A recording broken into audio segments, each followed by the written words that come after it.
There we go. Now we can let everybody in. You have got a big batch of people waiting for you in the waiting room, Okay. eager to run in the door, very eager to run in the door.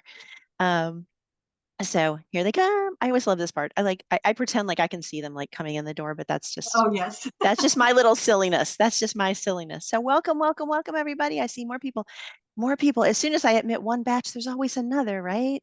Yes. There's always one more person, which is perfect. That's what we want. We want all the people in here, all the people. And some of you I know saw the little messages I was sending to you in the waiting room. And I was hoping to get you all excited because today's going to be a special experience for everybody. And I hope you have your ideas and your questions and everything ready. I always remind people the chat is free. We don't charge you. It's just like the webinar, it's free. So you can write as much as you want to in there. And look at that. We got Susan and Aura. We've got more people coming in. This is awesome. You're gonna have standing room only or whatever the Wow. virtual equivalent would be. I don't know. They're just still coming. But I'm not going to spend any more time jibber jabbering about that while I continue to let people in. Every time I go to start, there's more people, more people. That's awesome. But just in case you clicked the wrong link, I just want to remind you, you did land in the USDLA Friday webinar series. And we're so glad you're here. And even if that was not where you intended to be, I always tell people, I bet this is way more interesting and fun than wherever you thought you were going. So just stay here with us. It's awesome. All right. It is the first Friday of the month, and some of you might remember that we had do something special on the first Friday of the month, and that is we feature some of the different chapters that are associated with USDLA. So today, in keeping with our trend, last month we visited Delmarva, and this month, we've headed down south to Florida. And so I have Dr. Victoria Brown with me today, and I'm going to turn things over and have a nice conversation with her in just a moment. But just got to do a couple more quick announcements just to let you know what else is going on and let some more people come in the room. And that way they can find their seats and get all settled in. So as I said, we have Dr. Victoria Brown today, and she's going to talk about immersive online classrooms and gameful elements and any of you who have been here with me before know that's kind of my jam. I love talking about this stuff. So at the top of the hour, I will not kick any of you out. If anybody's still talking at the top of the hour and wants to stay and hang out, I always hang out with all of you. Or if you just have questions and want to kind of talk with your new friends that you maybe make during the session. Do want to remind you that most of our Friday webinar series, you can go and watch the replays over on YouTube at USDLA.tv. Got the Friday mumbles. Um, Most everything is over there. We do have a whole playlist that's designated just as the Friday webinars. We also have a playlist where you can go and just talk about see all the chapter sessions that we've done. So we've got it all nicely organized for you. So head on over there if you have not. And you know the drill, subscribe and like and all the social media things, do those things. Also, and there they are. There's a playlist. That was last week's session with John Chin. That was a little bit, we got a little bit out of control at times, as John Chen will do. He's also one of our sponsors. I'll mention that in a moment. And the week before that, we also had another gamification related session with Bernardo Latif. If you are at all interested in this space at all, I would encourage you to go watch that replay if you have not already seen it, or even if you have, you might have missed something and go and check it out. And of course, share these with your friends. Now, of course, some of our amazing content does live in the member archive. So if you find this information valuable, we encourage you, we hope that you'll consider joining us at USDLA as a member. And there's a lot of ways you can do that. And I can give you more information, others can give you more information, or there's stuff on the website. So there's lots of places to learn about it. And we've got more people, Vicki, just more people. I don't know. I don't know what it is about you, but man, you've got them they're flocking in here. This is awesome. Um, and then I'll mention, because we seem to have a little theme going here. Next week, we're going to have Farah Banani and Kay Novak here, and they're going to be looking at this from a slightly different angle about online learning strategies that they got from esports. So another hot topic in the higher ed and lower grades space right now. I know close to where Vicky is, they have one of the most amazing esport arenas in the world. Another big one, I think, in Nebraska, Kansas, somewhere in the middle of the country. I can't remember right now off the top of my head where it is, but there's some big ones popping up all over the place. Also, other dates to mark down in September, busy month, middle of the month, end of the month, we have Public Policy Day. There's information about that on the website. We're going to have a discussion, a panel of speakers talking about public policy as it relates to, I know this will shock you, AI. But come participate in that conversation. Again, all of these are intended to be conversations as much as anything else. We want you to participate, not just be passive observers. But we welcome that too. Also, quickly, National Distance Learning Week, if it's not on your calendar, that's the first week of November. Programming for that will be announced shortly. If your institution happens to be doing something for National Distance Learning Week, please let us know, because we always like to shine light on what our other friends out there are doing for that week.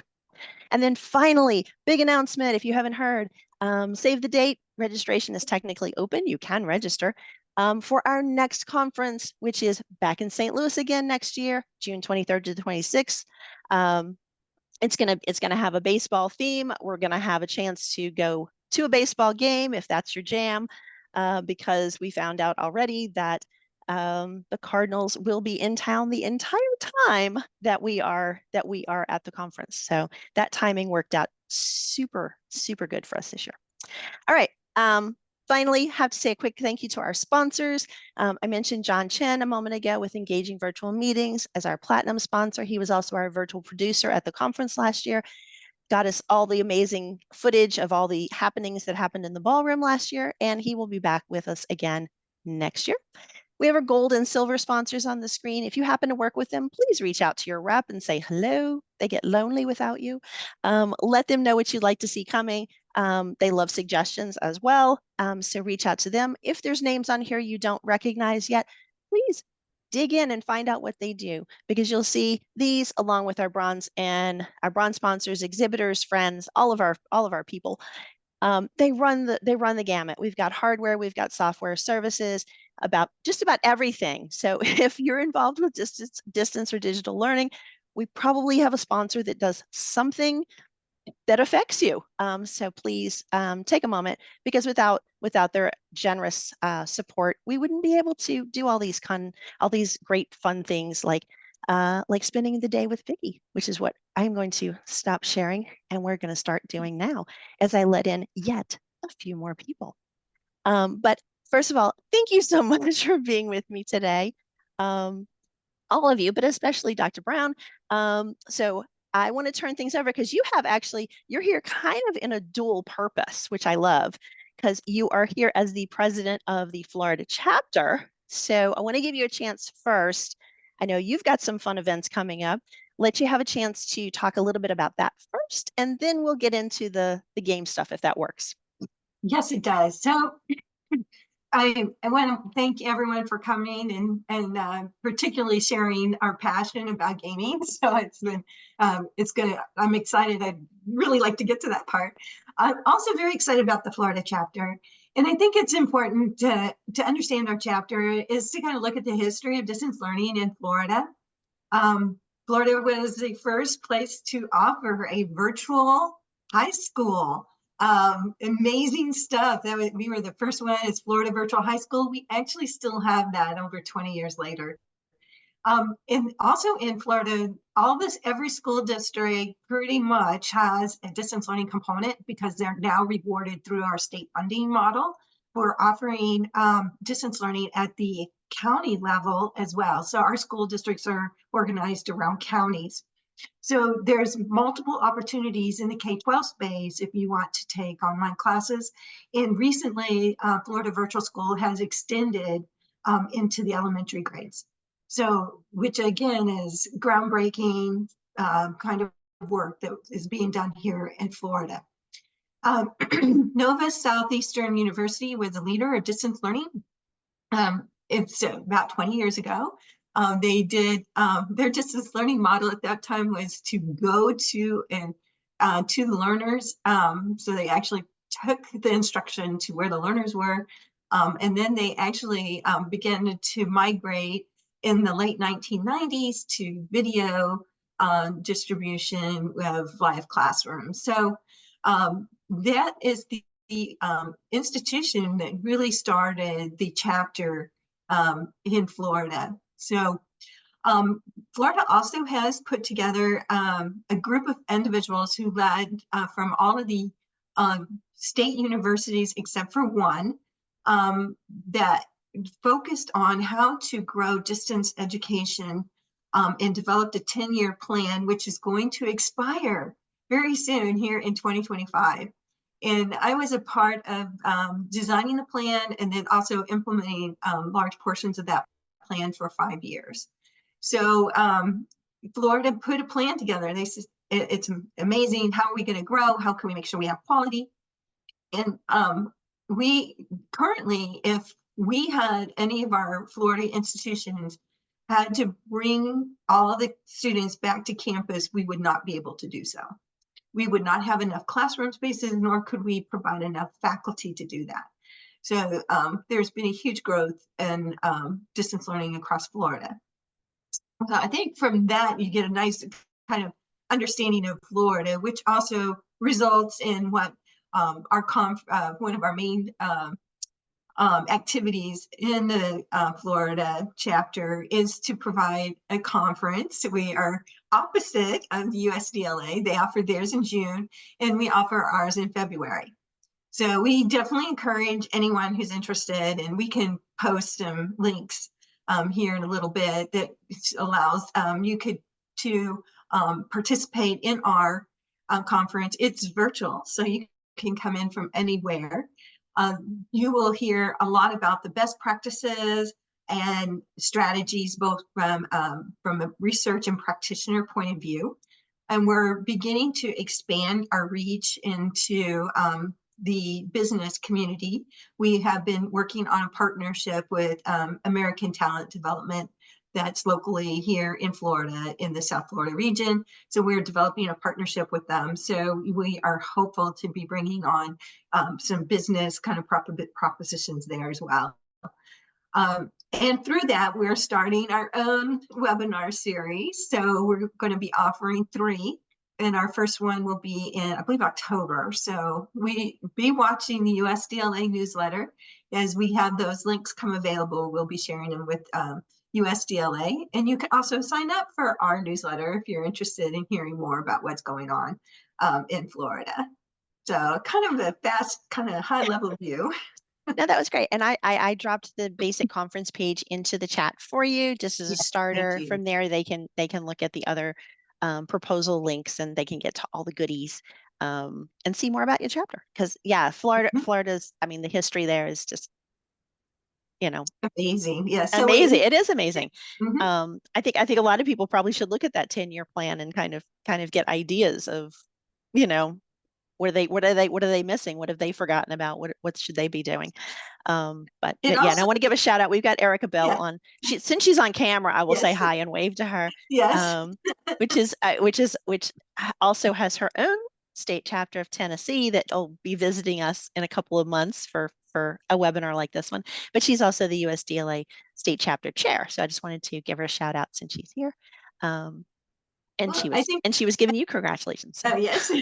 I think it's good because you can see that Florida is grounded in research, and there's a lot of faculty at our universities who are exploring and sharing research in distance education. So you're going to get and then our practitioners with our instructional designers, almost every all except for one has an instructional design team that's either designing courses or providing professional development or both. So we get a lot of very rich discussions and best practices being shared through our conference. So yeah, and you already have people in the chat saying, how can I be part of the team? So yeah. See, you're getting people excited already. So yes, I'm sure. We can take people for the team, definitely. So I was going to say, just put at some point, Vicki, put your email in the chat for them, or tell them how they should best get in touch with you. We'll go ahead and do that a couple of times throughout the session, as people might have to duck in or duck out as we go along. But yes, Yes, I've and known we Vicky for a while, and she's always like, "Yes, yes, help. We'll take people. Come, do." we have big plans, but we need people to help us with them. That's right. That's right. So does you and USDLA, same thing. I'm always like, yeah, come on. We Yes. there's lots of fun stuff that Mhm. we always try to get started with people. All right. So I Yes. think I think you gave them a good overview. So I think we can kind of switch gears a little bit today. And we're gonna also gonna switch gears a little bit. Actually, I'm gonna copy your email. You sent that, I think, Yes. just to me. Do you want me to send it to the Oh, did I person who? send it just to you? Oh, sorry. That's okay. Let So me while do you're it. doing that, because I know how to find you. Let's get Um, everybody. There we we're gonna go. switch gears though, and we're gonna do this a little different today. Today's gonna be just again very very open dialogue, please, as we're chatting. Um, Vicky's going to talk you through a little bit about her experience of creating this amazing class. If any of you were at our conference last year, she brought two of her graduate students with her, and talked about what all the amazing work they were doing. So I know you had when she thankfully sent me a couple of notes, which I really appreciated. So just to kind of give you an idea, I think the two areas she's going to kind of focus on, so you can kind of get your questions in mind. One has to do with, and by the way, she picked some of my favorite gameful elements in this. But the first one is going to be, she's going to tell you a little bit about how they employed storytelling to create this immersive experience and the power of storytelling. And I'll just say personally, one of the things when I work with people on gamification, I remind them, you don't have to always think of it as gamification. Some of these elements you're going to hear about, you're going to go, oh yeah, I do that, or that, I could do that. So don't get yourself too caught up thinking that you can't do some of these things. So that's my first thing. So the first thing one of the things we're gonna kind of chat about is a little bit how they employed storytelling. And then the other one is going to be, again, one of my favorite topics, and one that I think is so underutilized, is rethinking the point system in your class. It's one of the easiest ways to really make a huge shift in how your learners approach your course. So I don't want to steal her thunder, so I'm going to switch back over to Vicky to start us off about the storytelling. Yeah, so I think when you think about storytelling, storytelling is the first way we actually communicated learning, if you think about it. From the very, very beginning of time, we didn't have books or textbooks. We developed songs that had stories, or we shared the history of our local group through stories that were passed down from one storyteller to the next. And if you think about it, those storytellers were probably the most important person in that village. Students, kids would gather around the storytellers to hear the stories of the history of that group of people. So and they actually created dances around these stories, had celebrations around stories. So stories really was the first way we began to learn. And they're still very powerful in how you create or think about stories and using stories in your class. So I'm going to share, because the number one thing is, I don't think you should just be throwing gamification elements into a course without thinking about the reasoning behind it. So I had a course, it was program management for instructional design, that a lot of teachers, it was the only class at that time being offered online. And a lot of teachers who were not instructional designers were running to enroll into this class.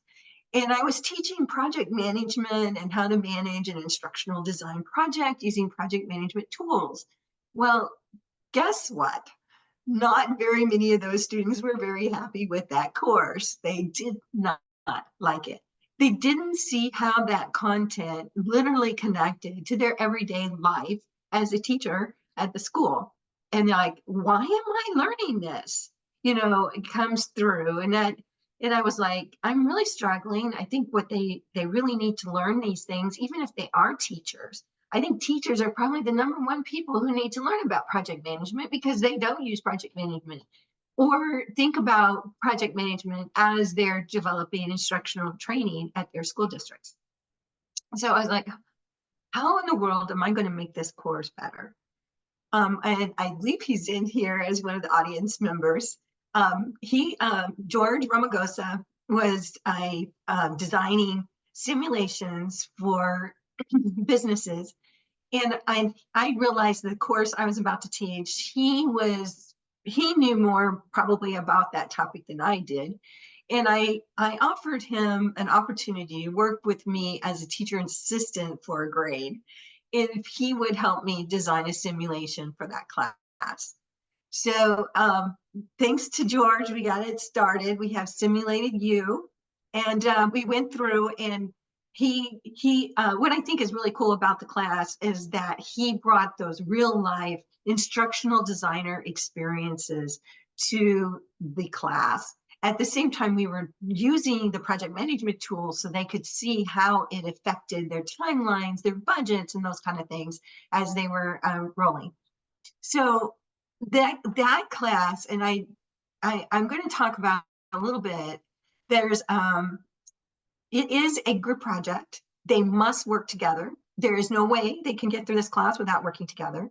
The simulations are unstructured, and the purpose is so that they could put themselves and their school into the story. So it's very broad. I give them very broad parameters, and then I tell them what the challenge is. Every story has a challenge. And as you've been working as an instructional designer, you know that nothing goes perfectly and everything has a challenge. And instructional design is a very messy business. So we had literally every week a new challenge that occurred to this team. And as a team, they must respond. And the nice thing about the way this one was structured is they could not respond if they had not read the textbook. So if they had to read everything that was in the course so they could understand what the challenge was and how to respond to it. So it is immersive. Oh, and I do it in the summer because I want that time element involved. So, and this is something we often don't put into our classes. We don't put that time. But when you have a lack of resources or lack of time, it forces you to work together and challenge yourself more than if you don't. So this is, and I only teach it in the summer because it's that intensive, because it's really tough for the students to get together, do the collaborative work, turn in assignments. They get extensive feedback from me about how they responded to the challenge. They might have to redo that challenge and then resubmit it again. So it's constantly, they really have to be involved with each other, with the course material. And what I've heard from that, it went from the most hated course in besides stats to being one of their favorite courses. And they'll tell me it's incredibly challenging, but they love what they learned. And one of my students was a doc student. She went into that course, and she actually tells me all the time, because of that course, she had the confidence to apply for a director position in her company. And now she's one of the top management positions in that company. And it's a huge company today, because she knew she could handle the instructional design challenges that were going to come to her.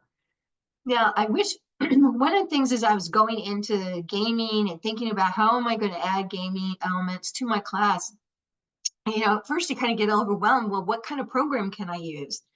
And I realized that my institution wasn't going to purchase me a specialized program, and I would still have to learn. So this game that these students are playing are literally created with PDFs. There is nothing to it. It is so, so simple. And in fact, that course, I'm going to show you what it kind of looks like here so that you can see how simple this was. Let me share the screen so you can see it's just like any other course you would see in Canvas. But the power of this course is in this PDF. And the PDF sets up the story. So here's the title of the story. It's refining the instructional plan. All the things that happen to you as you are a manager of an instructional design project. Then it comes down to, here are the tasks that you have to do for this semester. It includes the checklist so they know what is expected from them, all in one document. Isn't that incredible? The power of a PDF. Isn't that it? And again, gives them a really rich experience. So the other classes I was struggling with was my undergraduate classes. At one point, I was teaching only master level courses. I had not ever taught an undergraduate class for years. And all of a sudden, I'm teaching the entry level instructional technology class into the College of Education Elementary Ed program. These students are often taking this course their very first semester at the university. All right. You know, you have to approach them much differently than you do a master level student. They often need to learn self-regulated learning skills that they have not developed at high school. They don't quite, I mean, all of a sudden, no one's standing over them telling them they have to do their assignments. So, and they don't know how to study, because university studying is very different than high school studying. So here I am, and I'm falling flat on my face. I'm a horrible teacher. They even rated me poorly that first semester. And I'm thinking, what can I do? What can I do?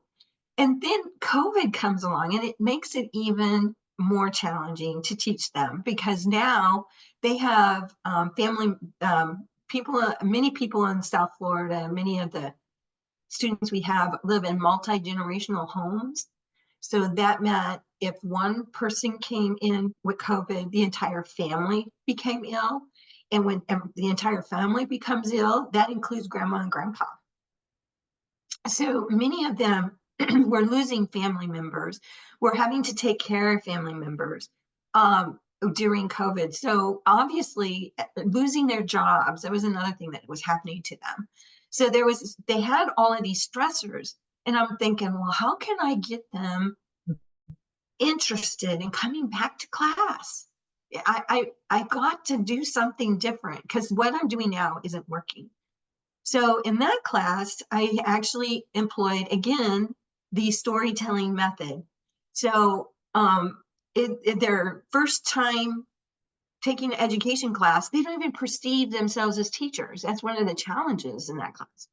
So I had to set up a story so they would see themselves as a teacher and not a student, because they kept wanting to interact with me as if they were a student. I'm like, no, you're the teacher. You need to write, you need to design, you need to create for your students that you're going to have. You're not doing this for me, you're doing it for yourself. So the stories help build that particular aspect and help put them into context. And the other thing I think that's valuable for them is they see that this isn't just a skill I'm teaching them. They're going to use it. They need it. It's not something I, the instructor, just sat there and created this course, and I'm just telling you, you have to do all these assignments. I actually had a student tell me that's what she thought I was doing. So I needed them to have to see the relevance of what they were doing. And the other thing, because they didn't have the self-regulated learning, they couldn't see how they were progressing in the course. They didn't see how it would, how far am I getting, and is I'm getting close to the end? How many points do I need anyway in this class? What can I do? You know, they kind of feel lost, and I think that's why they drop out, because they're like, this is too overwhelming. So I put together another class interface. So let me show you this one. This one is for undergraduate, first time in college. I'm taking my first course at college. So it's got kind of a whole gaming theme as you walk in. Notice my storyline has missions.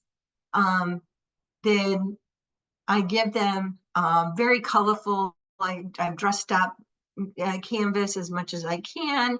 Here is my points bar, so they can I can use additive grading instead of subtractive grading.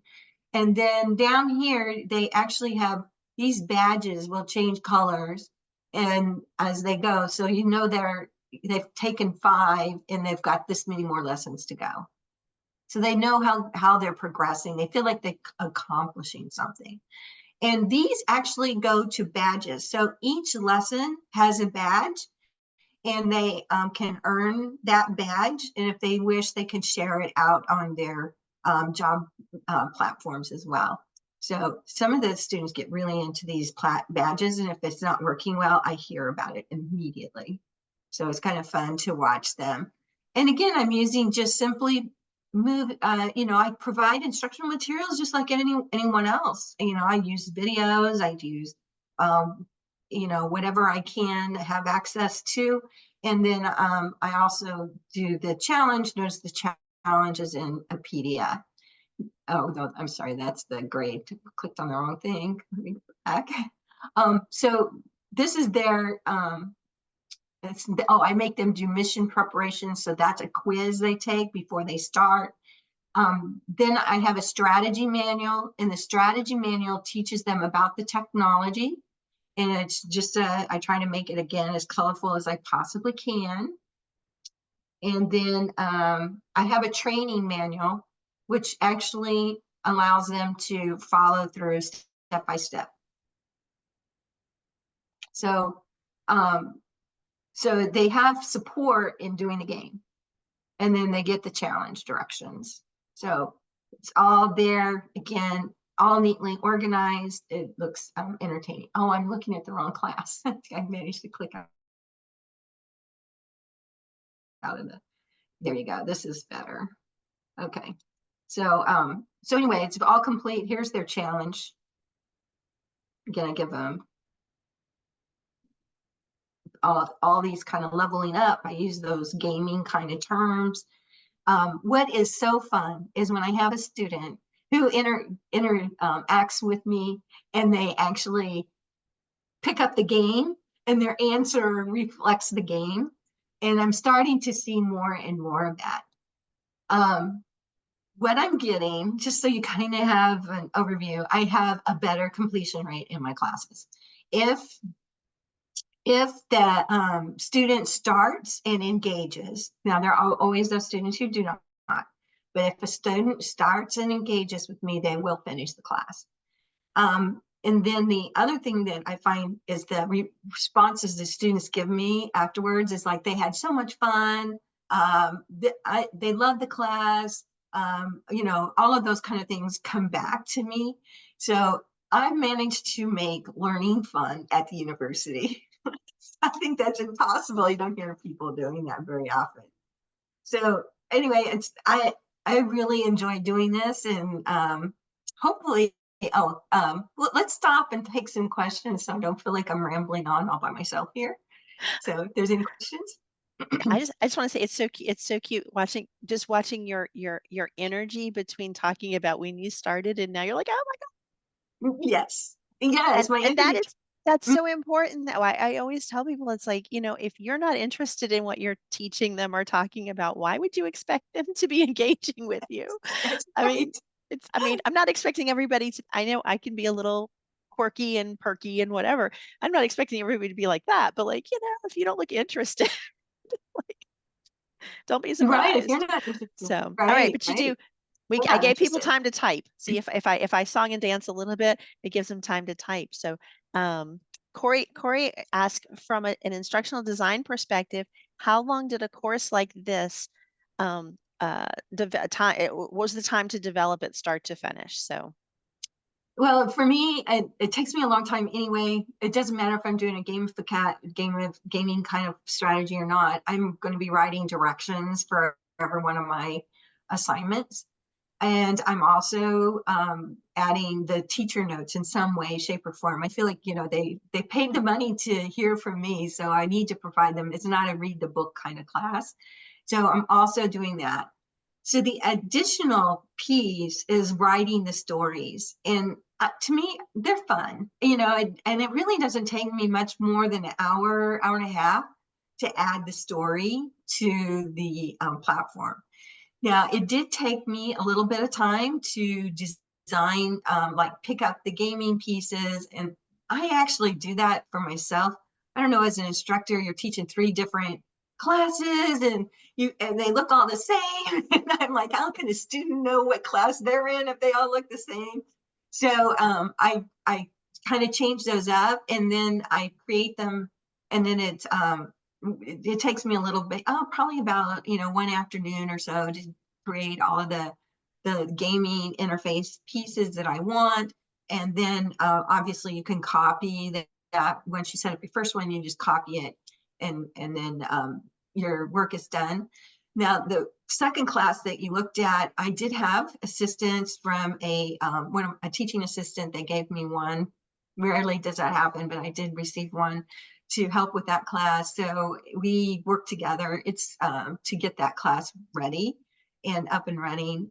We were literally designing this one as I was teaching it. So we were like one step ahead of the students the whole way, which is not the way I like to do it, but because we used good instructional design strategies, it made it a lot easier for us to do that designing on the way. And yes, the badges, we use Badger at our institution. So what I did again is I created my own badges, and I wish I could tell you I do this with, sophisticated software, but no, I do not. I use Word actually. I just use Word and I go out and Google some images that I like and I put them into the icons. I love doing the icon ones. So, that icon feature on Word. I design my badge, I save it as an image off of Word, and then I go. And if you kind of put some time into the first one and the other ones are just kind of like, yeah, doing kind of repetitive work. You're just changing what it does. It does take a little bit of time setting it up in Badger because you want to have a description with your badge, what they're using. And then Canvas just allows me to say, okay, once they've completed all the assignments, because I don't want it closed off to them, then it'll award them a badge, but you can actually set it up that it won't award them a badge until you grade. But you have to be on top of your grading to do that. Sometimes I have to wait a day or two, and I don't want them to have to wait a day or two to get their badges and to move on. So that's how the badges work.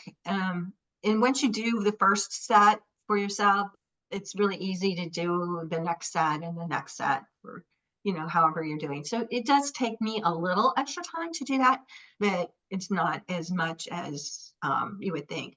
And again, I used a template I had the teacher assistant helping me. We designed the template, then we both used that template as we were writing our lessons and uploading them. We had the template in Canvas, so we knew exactly where we were inserting them. So I think a little pre-planning really goes a long ways. Now, someone said they're using the Badger badges in their PowerPoint. So yeah, that's another great way of integrating them if you can do that at your institution. I would like for them to be a little better. I would love to have, more of a gaming atmosphere because, when you go into a game, when you log on, it automatically shows you all your points and your badges and where you're at and your progress bars. But we're a little bit away from having that happen in a learning management system. But So, I think the beauty of what you're showing them is just really the power is sort of I always say, like I like to MacGyver things. It's like none of us ever have all the resources, or I don't know, nobody I've ever worked with has all the resources they ever want. Yeah, I'd rather have this system because it will show me the dashboard, or I'd rather have this system. And that's not always possible. But the beauty of it is just with a little creativity, how you can, you can often do a lot more than expect. It just, you have to kind of get in there like you did. You had to want to do it and your main goal was you wanted to help the students better, and that was that's the driving force.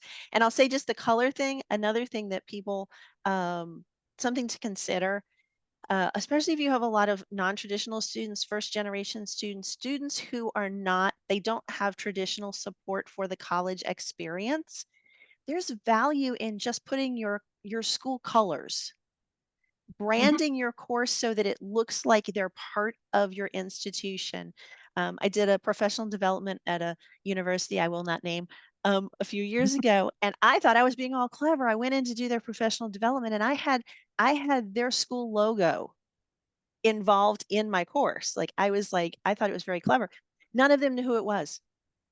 None of them, like, were Okay. even aware, like, the professors were not even aware that, like, this was the school mascot, and there happened to be a student in the room who was helping to run the technology, and he was like, "Oh," and he, like, points at the screen and, like, he recognized it. So, even just little things like that can be Yes. super powerful in making students feel connected to you and to the institution that you're serving. So, I'll just toss that in there.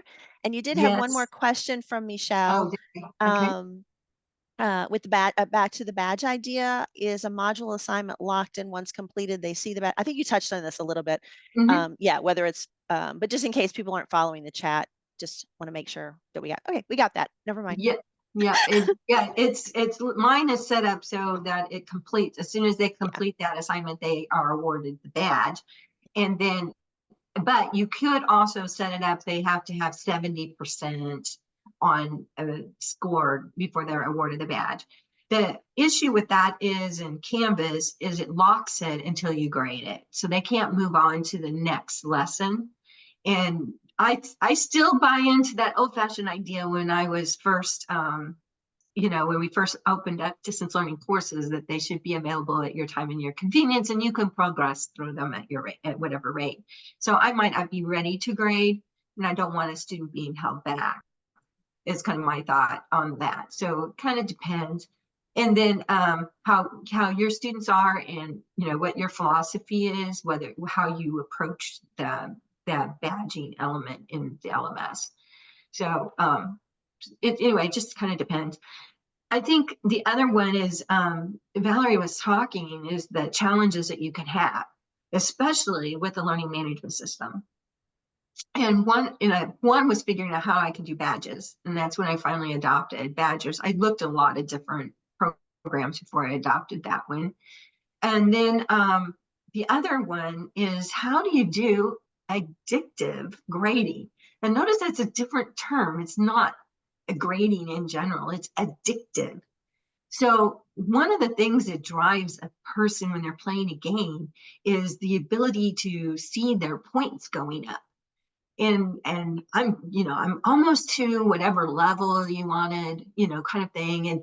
And I know personally myself, I'm like, oh, I'm so close, I only need like 30 more points, and I'm going to stay here, and I'm going to get work on this skill until I get my 30 points. So how do you capture that addictive part of a game into a course where you have a learning management system that functions as a subtractive grading method versus an addictive grading? And I was like, well, I went back and forth, and I was like, what can I do? And then, and this is my answer. If someone has a better answer, I love to know. um, but I finally just developed this little grading scale across the bottom where I let them see what kind of grades. And notice I put A first, because my goal for you is that you make an A. And then I put the F last. So I'm very particular about that. And then I give them directions. This is another part where the LMS is not the most efficient. So they have to go to the grade book in order to see what their points are, but then they can come over here and see where they are in earning those points and how far they're coming. It does allow them to set a goal for themselves, like in this class, I'm going to earn a B, or this class, I'm going to earn an A. But, which I don't like, because I think everybody should earn the A. But it's the best I could do with a learning management system. The second piece about integrating gaming into my course, which I feel is so valuable, especially when you're looking at addictive, I want addictive grading, not subtractive grading. So in my courses, you're allowed to experiment. You are allowed to try. If you don't understand, that's perfectly okay with me. So if you turn in your homework wrong, I will grade it. I will tell you how to improve, and I call it, this is how you improve. And then I say, resubmit for a better grade, because I want them to be addicted to my class. And so by doing that, they get to retry. And if you think about playing a game and you're working, I will tell you, I'm not maybe the best with the hand and eye coordination in some of these games. And there were many times when I was playing Donkey Kong where I might have to try 150 times to get that puzzle piece as I'm going through that. I hated the rail ones because you had to really react fast to jump up or hit this or do whatever it was to grab that puzzle piece. So this way they can attempt, this is the way I understand your assignment. This is the best way I can respond with what I know right now. And then I can say, well, why do you not consider this? Or how about checking the directions in this particular place for how to improve this grade? And then I allow them to resubmit. And then so they can, I have found, I'll be honest with you, 2 tries is usually what they need. The third, if they're trying on the third time, I rarely see an improvement, but it's just kind of observational from my point. And at that point, it's either they're not trying to use my directions, or there's something else going on there that I don't know of that's preventing them from being successful. So the thing that gets me about this when I'm using this addictive grading method is students will, if I take 1 point off, they're resubmitting to get that 1 point. Even if it's not going to change their grade. It's not impacting their grade at all. But it's that 1 point is achievable.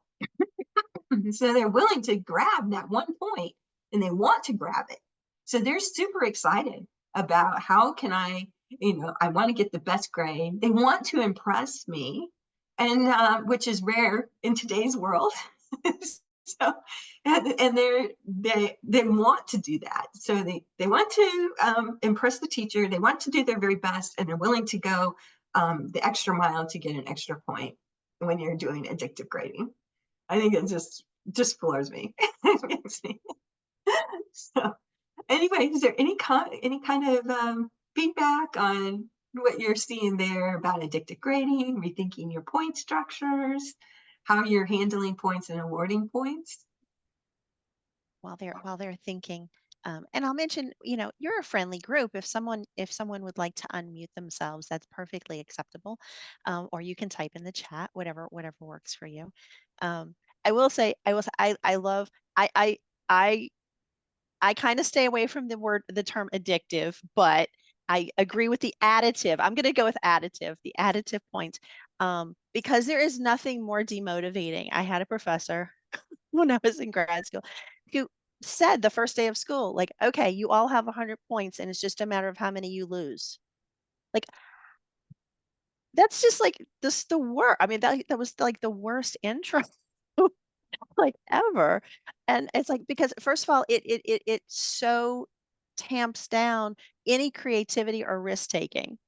Because now I'm just like, oh my God, I'm gonna lose a point. What happens if I lose a point? I'm gonna like be in trouble or whatever. I was gonna say the only suggestion I would make on the scale is, instead of having it across, I would have it like vertical so they can see they're moving up and leveling up. I've seen that used in Yeah, similar challenges. So just something to think. I mean, it's not a right or wrong answer. They both work no, perfectly well. But just for others, just something to think about, like, because if you're trying to sort of encourage them that they're leveling up, sometimes that sort of, how it's presented might experiment with it. it's an accessibility issue thing. Yeah, So, if you almost have to add a table, and then the readers can't read the it's table, hard. Yeah, yeah, to try to get the vertical. exactly. So, it was just like, okay, you have to figure out what you're going to get away with. And one of the things, if you're doing a quality review of a course, it's got to be accessible. Yep. So they check for things like that. But so it kind of depends on what kind of learning management system you have and how easy it is to integrate a vertical image in that learning management system. Exactly. Yeah. Yeah. So Great point. yeah, it kind of whatever works the best. The other thing about addictive grading, and I use that term because it's the one we picked up and it's in the readings, so you'll find it if you use that term. You will. But the other thing about it is, like, you don't have to set it up your class in such a way that it's that they only have 400 points they can earn. So if I see a student who's doing exceptional, going over and above the requirements, I can give them extra points. Or I can set up alternative assignments. So it's up to you how you're making or achieving that score. You can choose which route you want to take if you're wanting to do more of adaptive type of approaches. In one of my classes, and you'll hear me, that's another one of my passions is robotics. And so they can choose if they want to do the scratch robotic assignment, or they can come and see me and play around with my robots. So you have options for how you're going to achieve the points that you're going to get, and that's so empowering to the students. They can make those choices, and they are able to because of the way you've structured the class. And it again generates more interest because now they feel they're in control. The other point about again with the badging and the progress bars and all of that helps with that self-regulated learning that they, especially in this age group, in this particular type of student that needs that extra motivation, that external motivation, because they haven't yet internalized the motivation. So that's where I think it's so helpful when you're thinking about how you're building your classes and what kind of student you're building. I don't know that I would put a bunch of badges and all that kind of stuff in a doctoral class. Those students are already have developed those intrinsic motivations and the skills they need to be successful at a university in a learning environment. And it might be a little bit insulting to them to start adding all that. So you kind of have to watch and figure out what kind of student you're working with and thinking about how you're structuring your course and why you're adding the gamification elements. So, and if you see some of my other work, I don't know, we published, I think we're getting ready. We almost have a paper published, ready to go into the journal. I'm looking at different affordances and what types, how gaming elements can connect to different affordances, gaming affordances, and how that interplay.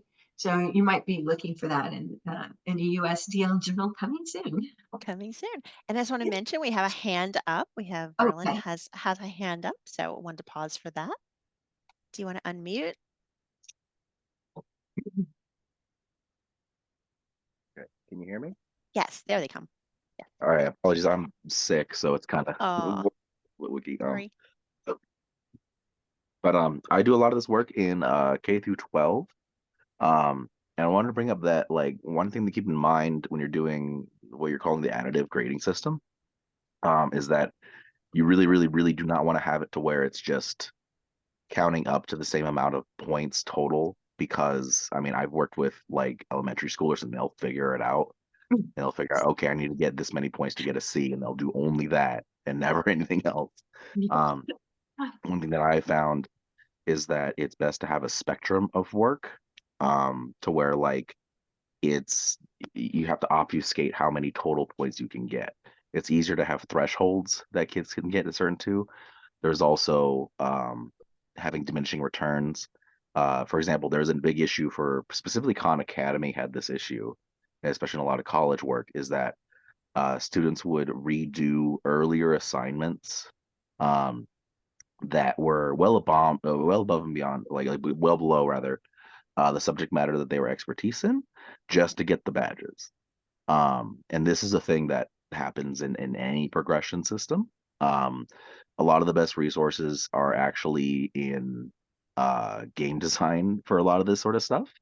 I highly recommend looking up extra credits. They have done a lot of like fun YouTube videos on what game design is, how to do it. There's a lot of stuff that they have on progression. They do have a couple that is specifically on gamification in the classroom and how to do these sorts of systems. Um, but I just kind of wanted to bring that up as just like a forewarning, especially if we're talking about these sort of like gamified grading systems. Yes, you're right.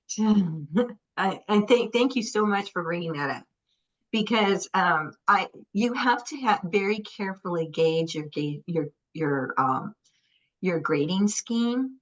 And it's so much easier for me as a university professor to do that, because I know I have 16 lessons. And in spite of the leveling up that I'm trying to do in my class, that final assignment is worth 10% of the total points. So that way, if as a college student wanting to make an A, you have to do every single assignment if you want to make that A. Now, it's a little harder when you're in K-12 to have planned out your entire quarter, or the semester, however it is, and how many points those assignments are going to be worth, to really manage that well. And I do like the idea of creating as part of your gaming. There's some great stuff out there now about how to create a game classroom, and how teachers roles are very similar to the game designer. And if you would need to set those up in such a way that they're leveling up, and that there's a motivation for trying to level up as high as you can. So that's where, and maybe not using grades, but using maybe a theme that's matching your theme for your classes, or even maybe going to a shorter scheme where maybe it's just for a unit that you're working on. So it's easier to manage the points within that unit. So I think there's a lot of things you could do in K-12 to still use this strategy. And I actually started some of this when I was in K-12 teaching special needs children. And what was interesting with behavior disordered children, it was particularly, they struggled with, why is this assignment important, and how does this, why should I be doing this? And literally sitting down with them every week, I would sit down, total their points, show her their points, how it impacted their grade. And usually I had good parents, and I was like, oh no, I didn't want to see that F coming. And so I also had a reward system set up. So on Fridays they had free game day. And then if they had completed all their work and they had earned good grades, then they could play games. But if not, they had to use their Friday to make up for the times they were not quite as focused as they should have been during the week. So and that again, by doing little things like that, really helped with improving the behavior within the students in the class, because now they can see the impact of their actions, the impact of their decisions. So I think there's some great things as you're pulling that together. Now I did see okay, I do want to pause for just one Sure. second. I apologize. I got to break in here. Commercial break. It's almost the top of the hour. As I promised, I don't kick anybody out, but I wanted to thank those of you. I know some of you have a hard stop at the top of the hour, so I just wanted to thank you for coming today. This is obviously being recorded, so if you miss any of it, you can go back and watch it later. So we are going to hang out, so don't have to leave, but I did just want to pause for 1 second with a little thank you to those who do have to head out the door now. Okay. Yes, well, And I did notice. Yeah, and you're right. There was a question, and I was just going to say, I did pop in. Verlin mentioned extra credits. I did pop that into the chat for you. I popped in their YouTube channel. They do have great stuff. I also popped in. Chris Avales wrote a very good guide, and one of the things he talks about in K-12 is it doesn't always have to be about the grades. He's got two different. Actually, he uses point systems for two separate things. So there's an achievement scale, and then there's another scale, and so. To your point, Vicki, sometimes it's about earning something for class activity, or it's a separate component. There's no rules to all of this, people. Be creative. You can do what works for you and your audience. And I see Verlin has his hand up again, so I just want to stop there, and then we'll come back to Vicky with the question. Okay, I got it. One thing I did want to bring up is be very careful when aligning any sort of these points grading system with behavioral problems. Particularly, I don't remember what it's called, but there's a program that does basically function as like a prison commissary. You get points for good behavior, can exchange it for food and stuff like that. What ends up happening is that part of it is that students sort of almost treat it like a fine. Like if I can afford to do this, I can get into a fight because I have enough points to be able to just do it. You know, if I want to sleep in class, I get a deduction of points, but I have enough to do that. And so it reframes certain things in a way that doesn't actually de-incentivize behavior. Um, at the same time, there are like at least within the program they were using like abilities to buy a pizza party if everyone has a certain amount of points. But what ends up happening is that you find one or two students who don't have enough points get blamed for the rest of the class not having enough points to do those sort of things. So I do recommend being very careful in sort of gamifying behavioral things, because gamification is extraordinarily powerful. Um, it is a system designed to influence human behavior. It was put into games in order to get people through them, to punish and reward, to get them to understand the systems within, and it can be used for evil. I know China has a sesame credit thing where if you aren't quite as nationalistic as you should be, you lose points. Yep. And if your friends have low points, you lose points, making it to where you sort of curate your own nationalistic friend group. And yeah, these things can be done to incentivize bad behavior. And so do make sure that you're being cognizant when you're making these things, um, because you're dealing with like very, very motivational things. And what they motivate to what you motivate your students to do is very dependent on how you align your system. Yeah. With great power Yeah, comes great responsibility. I do think, and when I was teaching in learning disabilities and behavior disorders, um, yeah, I think you shift I found it was good to shift. So I'm not using the points to punish you. I'm not using the points to give you, um, to reward you anyway, but I'm encouraging quality in your work. And I think that that in itself was really powerful and impacted the behavior, because now I've shifted the focus away from, your job at school is to learn. Of other students in other countries, I do not get this opportunity. By the time they're 10, they're working in the fields, they're working in the mines, and it's a privilege for you to be able to come here and to get an education.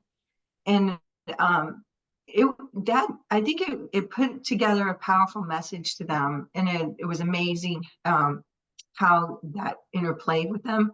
And I definitely found that point systems. I was put in a situation at one time where I had to use point systems for behavior, and oh man, that it just doesn't work, in my opinion. I agree with you on that. But it did. Again, I rewarded them for that, to play games, which is a little different. And it was amazing with those students. The games actually taught them logic and thinking and critical thinking, which would not be taught in a typical lesson. So it was kind of a learning. They didn't realize they were learning, but because I was using games. But I think it's just, and we're talking about students right Mhm. now, but this happens across. If any of you are working in other spaces, gaming the system is always something Yes. that we have to be mindful of and watching for. I've seen it happen. I've seen it happen in every space, workplace. We Yeah. had I was a speaker at a conference. I wasn't working on their system, but I was a speaker at a conference, and they had this point system, and it was gamed from the first day. And two people decided they were just going to get all the points, and they did, as to Verlin's point. Like they figured out what those little items were they needed to go in and just do, and they got nothing out of the conference. There's no possible way they learned anything or actually had a meaningful conversation at the conference, because I know they had to sit the whole time, spent the whole time, like, just trying to game the system. So yeah, it's a And valuable thing. and the students gain the system even at the university level, because it is possible in a course to go in and just do the assignments. But with the way the assignments are structured, you have to use the knowledge that you're gaining from the readings. And, that's not playing multiple choice, having a multiple choice question. Most of they're producing a product, they're having to use that information in the challenge. And so it's not, I think you have to carefully think about the elements of your class to make sure they're not going to game it, and that it's impossible to get a good grade if you didn't do the readings. There is just no way. You're not going to be able to finish Yeah, the just assignment. don't give them points for discussion, Mhm. because then they'll do Right. I agree on every single post, because they know they're going to Yeah. get credit for it. That was Yeah. one of So the you got, one of the ones that people commonly do, and I'm like, don't do that. no, don't. Yeah. So I would do, and even the discussions, I think it's how you word your discussions is so important, so that they can't just put anything off the top of their mind onto those discussion boards and expect to get points. So you have to, I use project-based learning at the university level, and at the situated learning. As within these, it's not doing an assignment. Even when one of the things I like to do is have them read the chapter, and then I have an open book quiz. I don't care if you look up the answers in the book, at least you had to look at the book. So, in this class, that's called the preparatory evaluation. So just like if you are at work, you would have to go and do some, a training before you could start your job. So, they have to do training for me by reading the book and answering the questions. And then one of the things I did find is students are so motivated by this course. I think I have some of them that have already halfway completed and the semester's just started. So they find that they're so interested, and they can move along at their own pace. And I just tell them they can move along. That's fine. I may not be able to keep up with you in grade. Yeah. So no, you did have I want to yeah. jump in. You did have a question, and I want to make sure it gets answered, because about if someone wanted more information, what are some search terms? How would you, what are the next steps? What would you recommend for those who you have inspired to go out there and do some of these things? Yeah, so I think looking more, there's things called, there's game flow theory. I think that's important. Serious games is another a term that is being used to help with, educational gaming. Educational gaming is another one. There's talk about, again, that idea the classroom teacher is the game designer. So you might look into, using those two search terms. There's some really good books about educational gaming. If you're interested in those, go to Amazon and, do the gaming, use gaming. A lot of things are in gamification, and I would say we're beyond gamification now. Gamification was like a stepping stone. Gamification are elements that you can include, but to build a totally inclusive course or a totally inclusive classroom that's gaming centered, I think that's more of where we're going now in the field. I don't know. What do you think, Valerie? Yeah, I'm also looking at great suggestions coming in the chat. I have so Mm-hmm. many in my head right now that I'm just like, depending on your audience, a great place, if you like podcasts, a great place to get some ideas is the Professor Game podcast. It's not going to all Oh, be, yes. it's he Rob Alvarez talks to everybody from K-12 through workplace, and some of the sessions are more, may not be appropriate, but you can zip through the notes, the Mhm. liner notes, and see what interests you. He does a really nice job. He's been doing it for many years. Um, as she said, there's a lot of books, but honestly, um, there's a lot of courses out there. There's a lot of people who will talk to you like me. Um, there's a there's a lot out there depending on your specific situation. But I think one of the messages that I hope all of you got from everybody's comments, I think Vicky covered it very nicely. I love Verlin's contributions as well, is when you're designing this, it's not about making it games. It's not about making it fun for the sake of fun. It's about respecting your audience and understanding what will be best for them. And so I always, I would start there, really take a look at what you're trying to do. What's your why? What is it you're trying to do? Vicki mentioned completion rates. That's often the place that people want to start. If it's more, class cohesion, you're trying to, get people working together better, you're going to choose different game elements and you're going to make different choices based on who your audience is. I have a colleague that works at Brown, and they did a very innovative program years ago because, as the professor said, I'm tenured. What can they do to me? Um, and they went big for it, and they did a very interesting thing. And they studied very closely who the audience was going to be for their course, and they knew historically who took the course, but then they stayed open to continuing to get feedback. And what they discovered was that there were several populations in the audience they had never accounted for, and so they were consciously watching that. And one of them happened to be, ironically, some of the sports teams, because of the scheduling. Many of the players, because of their travel schedules and things, they chose this course because it fit in with their schedule, and that was not a group they had like even contemplated taking the course. So I think that's a really important place to start. I always say, think big, start small, find little things. You don't have to gamify everything at once.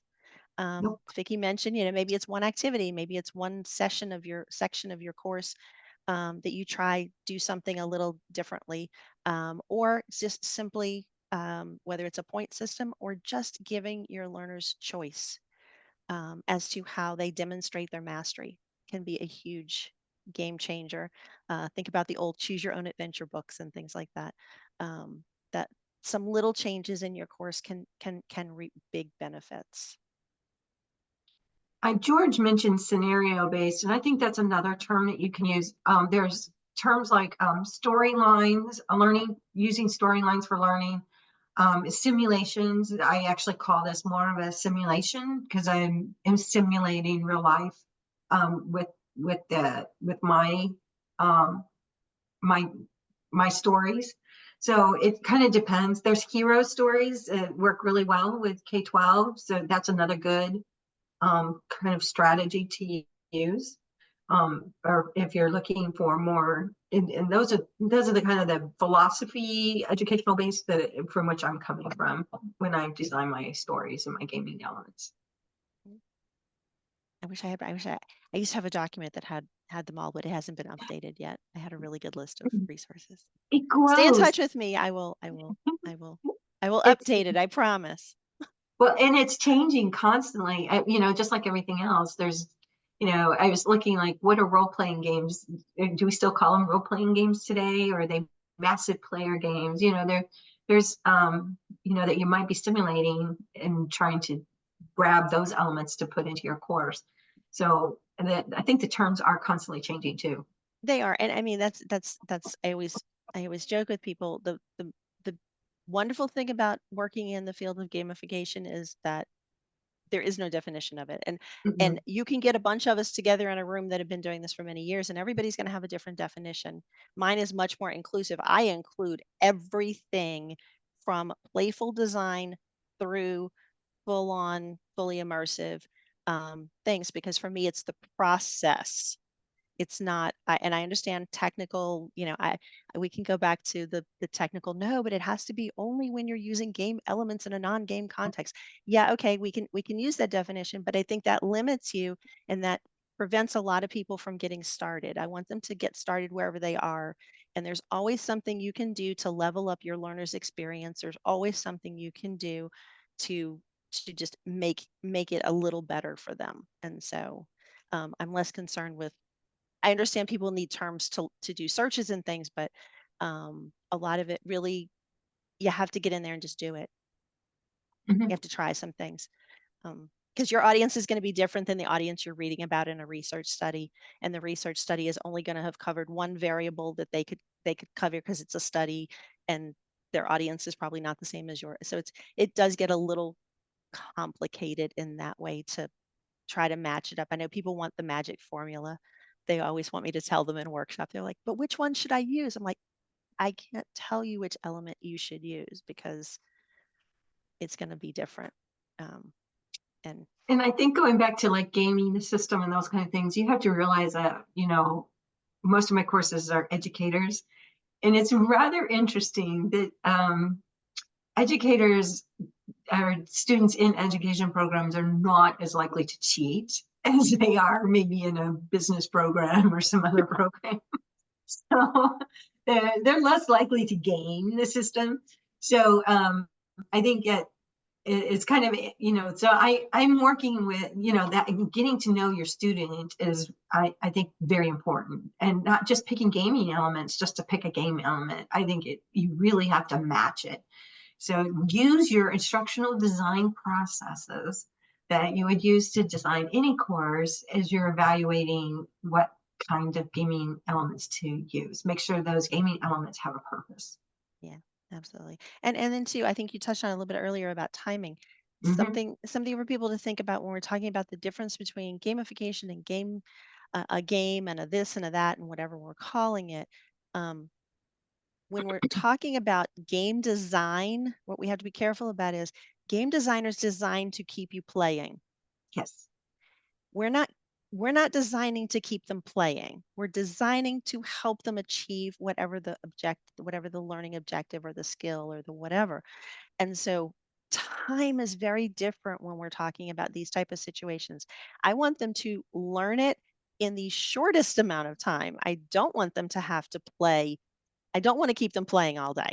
So not even just gaming the system, but just understanding that we're designing with a different time frame in mind, and we're designing with a different a different focus there. So I think that's another place I see people who try to design games for education. It gets too much on the game side and not enough on the education side, and then that's where that also you're not getting the resules that your learners are Yeah, not it's a getting the results that, balance. yeah. So Yeah, that it's a gets, balance in between that. Yeah, because you can also set up an educational game where you're playing just for the sake of playing and not necessarily learning. exactly. And so, so an educational game I feel is a little different. And we're actually working on, I have a student who's working on his dissertation, is literally looking like, what does game flow look like for in an educational game versus game flow in a typical game. So, you want them engaged in learning, but not just doing things just so they can earn some points and, so yeah, Exactly. Yeah. yeah, Interesting conversation. Always yeah, interesting conversations. it is. So I know some of you would stay here and talk with us all day on this because y'all are geeks like us, and that's awesome. You Mhm. found your people. Yes. Um, and I don't know, is he still on? I think he ducked off. I may have to track Verlin down and see if he wants to Mhm. come in and do a session because Yes, I think he had some really great comments. So I want to, we've heard from a K-12 perspective, it's very yeah, different. because it is And very, I think, absolutely. yeah, Designing for and K, it's funny. Designing for K-12 is a lot like designing for salespeople. well, There's a lot of and overlap. I was thinking more about distance learning and, I'm Yep, taking it from a distance learning perspective. absolutely. And how do Absolutely. I get those Yeah. students who, yeah, who typically are not your best students sometimes in your distance learning environment, Yeah, just yeah, because of the family situations. Not that they're not good students, it's just they're dealing, life happens to them. yeah. And yeah, It's a very different. It's a very yeah. There's so many directions we could go with that conversation. yeah. We had some good conversation a couple of weeks ago, I think, about things like language. Hmm. That if English is not their first language, the difficulties of that, constantly translating and retranslating and trying to the cognitive load that adds and things like that. So yeah, that's a Hmm. whole Yes. other piece of this that to your point, you're not adding it just to add stuff, and because then that's just going to add more complexity and more cognitive load and more confusion and all the things. Yeah, You you want to have register? to. We say we already have people signing up for that, right? We already got people signing up for the one I don't even have yet, but that's okay. I'll work on it, Cecilia. Yeah, I think there's a good point too in looking at interfaces and making sure your interfaces make sense, and because you don't want to introduce cognitive load through your gaming interface. Yeah. So, And the accessibility piece you brought up was so vital too. It mhm, absolutely, I think is sometimes a challenge to some of these gamification or game. Um, for years I always had to kind of caveat everything. I'm like, yes, you can use these things, but please be aware that yeah, you have to be careful that these are accessible, and please just be mindful of that. And some environments that is more strictly adhered to than others. yes. So I was like, I'm gonna at least say it, and you all can. I can't control what you do with the information. No, So, that's true. all right. Well, I want to thank everybody. I don't want to monopolize everybody's day, because we can come back and do this Yeah, again. we We can. can We always can. come back and do this again. And who knows? I bet you might submit something for the conference, or you might come back and do another webinar. So Yeah, we will continue the conversation. great. All right. So It was so nice to see all of these people who are here, and you some in person did. You had a with great us. audience, very Yes. engaged, lots of thank yous, and Yes. I know people will be watching the replay. We'll get that. Mhm. We'll get that posted on USDLA.tv as quickly as we can get that done, and then you can Okay. Wonderful. spread that. You can spread that with others and share it with your friends and things. All right. So thank All you right. everybody for coming today as well, and thank you all my future viewers that watch the replay. We'll see you next time. All right.